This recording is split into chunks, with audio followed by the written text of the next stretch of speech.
بسم اللہ الرحمن الرحیم۔ تمام تعریفیں خدائے بزرگ و برتر کے لیے، درود و سلام محمد و آل محمد کے لیے۔ اللہ کی عظمت کا احساس تمہاری نظروں میں کائنات کو حقیر کر دے گا۔ یہ قول ہے نہج البلاغہ سے۔ عزیز طلباء و طالبات، السلام علیکم۔ آج ہم فرسٹ ایئر کی اردو کی کتاب کا پہلا سبق جو کہ نظم ہے اس کا آغاز کر رہے ہیں۔ نظم کا عنوان حمد، شاعر کا نام حفیظ طیب۔ شعر نمبر 1۔ کس کا نظام رہنما ہے افق افق، کس کا دوام گونج رہا ہے افق افق۔ آئیے پہلے مشکل الفاظ کے معنی دیکھیں۔ نظام، ترتیب، بندوبست۔ رہنما، راستہ دکھانے والا۔ افق، وہ جگہ جہاں زمین و آسمان ملتے ہوئے دکھائی دیں۔ ہمہ جہت، ساری سمتیں، مراد دنیا۔ دوام، ہمیشگی، ابدیت۔ گونج، آواز کا گردش کرنا۔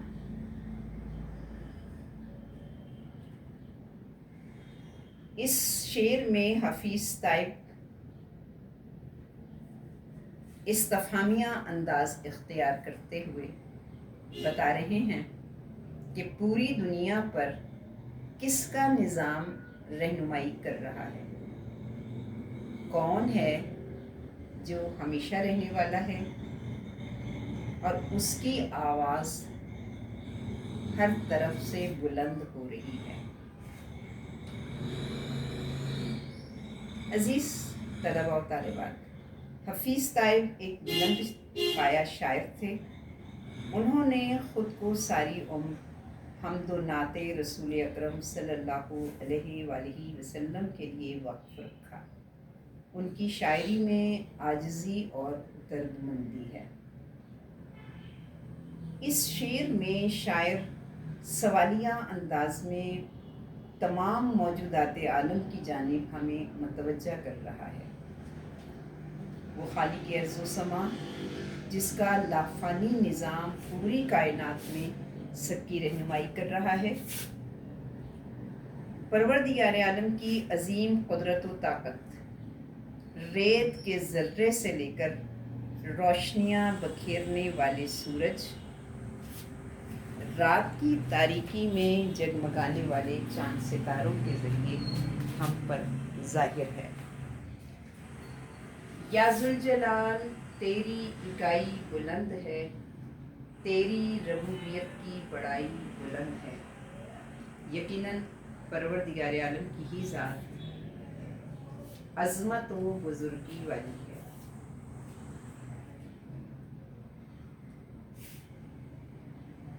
وہی خالق ارض و سما ہے جو اس لافانی نظام میں پوری کائنات کی رہنمائی کر رہا ہے۔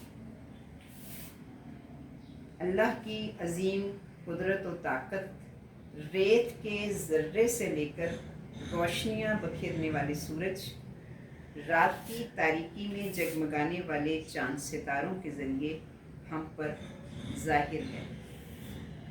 ہیں تیرے نام سے آبادی و صحرا آباد، شہر میں ذکر تیرا، دشت میں چرچا تیرا۔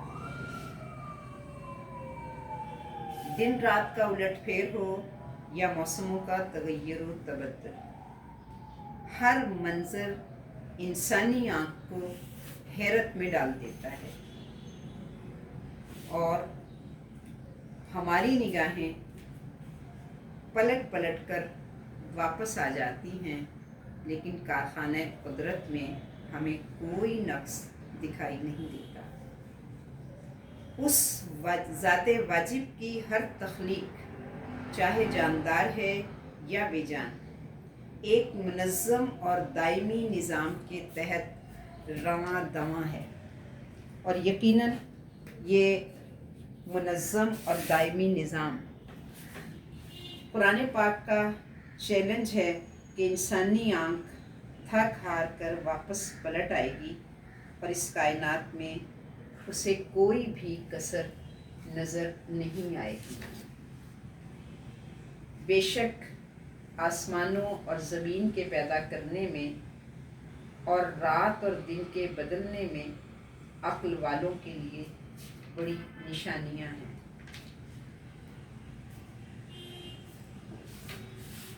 کہاں نہیں ہے تو اے خالق زمان و مکان، کہاں نہیں ہے تو اے خالق زمان و مکان، میں تیری شان کو پنہاں کہیں عیاں دیکھوں۔ کوئی تو ہے جو نظام ہستی چلا رہا ہے، وہی خدا ہے، اور اسی کی ذات والا صفات ہے جس نے اس کائنات کو تخلیق کرتے ہوئے کوئی بھی مثال سامنے نہیں رکھی، اور انسانی آنکھ ہر شے کو دیکھنے کے بعد اس بنانے والے خالق کی جانب متوجہ ہوتی ہے کہ اتنی عظیم کائنات کو بنانے والا خود کتنا عظیم و برتر ہے۔ اب ہم چلتے ہیں شعر نمبر 2 کی طرف۔ شان جلال کس کی عیاں ہے جبل جبل، رنگ جمال کس کا جمع ہے افق افق۔ آئیے پہلے اس کے مشکل الفاظ کے معنی دیکھیں ہم۔ جلال، شان و شوکت، رعب اور دبدبہ۔ عیاں، ظاہر۔ جبل، پہاڑ۔ جمال، خوبصورتی۔ جمع ہے، ثبت ہے یا قائم ہے۔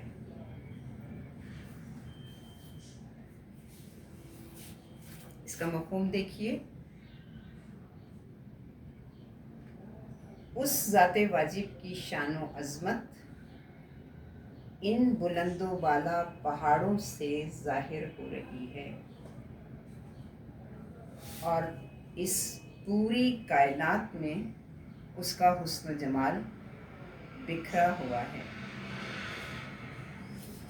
یہاں پر شاعر نے پھر وہی استفہامیہ انداز اختیار کیا ہے، اور وہ ہمیں غور و فکر کی دعوت دینے کے لیے یہ سوال کر رہا ہے کہ پروردگار عالم کی عظمت و بزرگی اس کی کائنات میں موجود ہر چیز سے حویدہ اور ظاہر ہے۔ پہاڑ جو بلند و بالا ہیں اور زمین کی حرکت کو قرار دیے ہوئے ہیں میخوں کی صورت میں۔ پہاڑوں کا سکوت، ان کی خاموشی خدا کی کبریائی اور بزرگی کا اعلان کر رہی ہے۔ اس کا رنگ و جمال اور اس کی خوبصورتی پوری دنیا پر محیط ہے، اور کائنات کا رنگ و جمال، اس کی خوبصورتی ایسی ہے کہ بقول شاعر گلزار ہست و بود نہ بیگانہ وار دیکھ، ہے دیکھنے کی چیز اسے بار بار دیکھ۔ ہم یہ دیکھتے ہیں کہ دن نکلتے ہی سورج کا طلوع ہونا، اس کی سنہری کرنوں کا بکھرنا، طلوع اور غروب ہوتے ہوئے سورج کے دلکش مناظر، شفق رنگ، سرخیاں، یہ تمام چیزیں، بدلتے ہوئے مناظر ہمیں ورطۂ حیرت میں ڈال دیتے ہیں۔ دن کے وقت نیلی آسمان پر تیرتے ہوئے سفید بادل ہوں یا رات کی خاموشی میں دمکتے ہوئے ستارے، چاند کا گھٹنا اور بڑھنا، یہ سب آسمان کی زیبائش کے لیے ہیں، جبکہ رات مکمل تاریک ہے، مگر یہ ننھے منھے ٹمٹماتے ستارے اس کے ہونے کی گواہی دے رہے ہیں۔ موسموں کا تغیر و تبدل، گرمی ہے یا سردی، خزاں ہے یا بہار، یہ سب اسی کی ذات اقدس کی رعنائی ہے جو ہر شے میں ہمیں جھلکتی ہوئی نظر آتی ہے۔ اللہ جمیل ہے اور جمال کو پسند کرتا ہے۔ اس کی کائنات میں ہمیں کوئی بھی نقص نظر نہیں آتا۔ شاعر حفیظ طیب نے خدا کی جلالت و بزرگی اور حسن و جمال کی علامتوں کے ذریعے معرفت کے ایسے دروازے کھول دیے ہیں کہ انسان اگر غور و فکر کرے تو ان مظاہر قدرت کے ذریعے اپنے خالق کو پہچان سکتا ہے۔ دلوں کو معرفت کے نور سے تو نے کیا روشن، دکھایا بے نشاں ہو کر ہمیں اپنا نشاں تو نے۔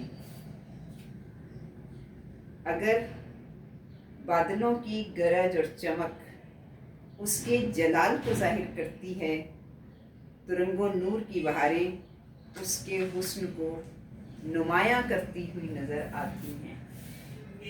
یہ زمین، یہ فلک، ان سے آگے تلک، جتنی دنیائیں ہیں سب میں تیری جھلک، بے شک اس کی عظمت بے مثال ہے اور ہر شے پر چھائی ہوئی نظر آتی ہے۔ جی آئیے اب ہم شعر نمبر 3 کی طرف چلتے ہیں۔ کس کے لیے نجوم بکف ہے روش روش، باب شہود کس کا کھلا ہے افق افق۔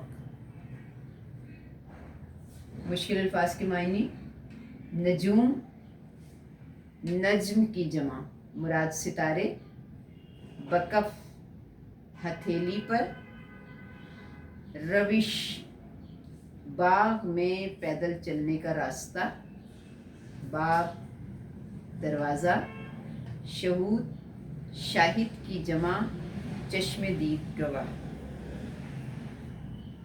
مفہوم دیکھتے ہیں۔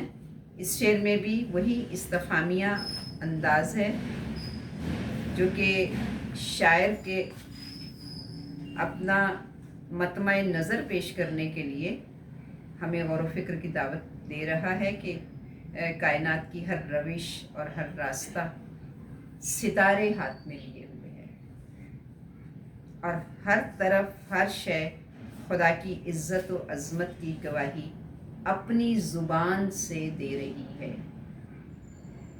یعنی یہاں پر نجوم بکف کی جو ترکیب استعمال کی گئی ہے، روش روش کے ساتھ ہاتھ میں ستارے لیے، ستارہ روشنی کا استعارہ ہے اور تاریکی کو دور کرنے کے لیے گویا نظام کائنات میں پروردگار عالم نے ہر جگہ روشنی ہدایت کے معنوں میں لیتے ہوئے کہ ہدایت کا انتظام کیا ہے۔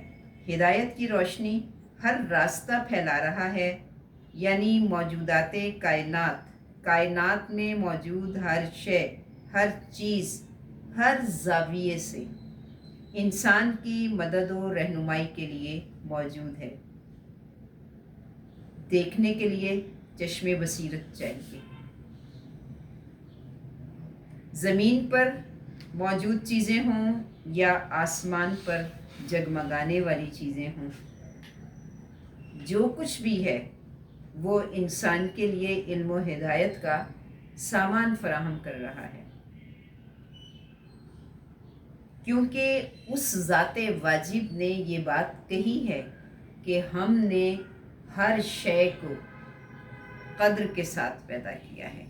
یعنی کائنات میں کوئی بھی چیز ایسی نہیں ہے جو بغیر کسی سبب کے بنائی ہو۔ باغ عالم کا ہر ایک گل ہے خدا کی قدرت، باغباں کون ہے اس کا، یہ چمن کس کا ہے۔ اور یہ شعر بھی ہمیں یہ دعوت فکر دے رہا ہے کہ کائنات کے اس ظاہری حسن کو صرف ظاہری آنکھ سے نہ دیکھا جائے، بلکہ اگر باطنی آنکھ سے ہم ان جلووں کا مشاہدہ کریں تو معرفت کے دروازے ہم پر کھلتے چلے جائیں گے۔ ہم نے دوسرے شعر میں کے حوالہ جات میں ایک شعر لکھا تھا، اسے ہم یہاں بھی لکھ سکتے ہیں کہ دلوں کو معرفت کے نور سے تو نے کیا روشن، دکھایا بے نشاں ہو کر ہمیں اپنا نشاں تو نے۔ تو جب معرفت کے دروازے ہم پر کھلتے چلے جائیں گے تو ہر شے باب شہود بن کر، باب شہود چشم دید گواہ بن کر، کہ ہر شے زبان حال سے پروردگار عالم کی عظمت کی گواہی اس انداز میں دے رہی ہے کہ ہمیں پیدا کرنے والی اور اس نظام کا حصہ بنانے والی ذات صرف اور صرف پروردگار عالم کی ہی ہے۔ گویا اس کی عظمت و بزرگی کا اعلان کر رہی ہے۔ اور حقیقت تو یہ ہے کہ دور حاضر میں بھی ماہرین فلکیات کی تحقیقات نے لوگوں کو حیران و ششدر کر دیا ہے، جس سے وجود باری کی عظمت و جلالت کی نئی گواہیاں ہمیں مل رہی ہیں۔ اور پروردگار عالم کی عزت و عظمت کے حوالے سے پروردگار عالم نے قرآن پاک میں ارشاد فرمایا ہے، سورہ ملک کی آیات ہیں یہ، ان کا ترجمہ آپ دیکھ لیجئے کہ اس نے اوپر تلے 7 آسمان بنائے ہیں، تم رحمان کی تخلیق میں کوئی خلل نہیں پاؤ گے، تم نگاہ دوڑاؤ، کیا تمہیں کوئی نقص نظر آتا ہے؟ پھر بار بار نگاہ دوڑاؤ، تمہاری نگاہ ناکام تھک کر واپس آ جائے گی۔ اور ہم نے آسمان دنیا کو چراغوں سے سجایا ہے۔ اور یہ سب اللہ تعالیٰ کی قدرت کاملہ اور وحدانیت کا منہ بولتا ثبوت ہیں کہ اجرام فلکی ایک منظم اور مربوط نظام کے تحت اپنے اپنے راستوں پر چلے جا رہے ہیں۔ بہت شکریہ عزیز طالبات، آج ہم نے حمد کی نظم کے پہلے 3 اشعار کی تشریح مکمل کی ہے، اور اگر آپ ان تشریحات میں کسی بات کو نہ سمجھ سکیں یا کوئی کنفیوژن ہو تو آپ کمنٹ باکس میں لکھ سکتے ہیں۔ بہت شکریہ، خدا حافظ۔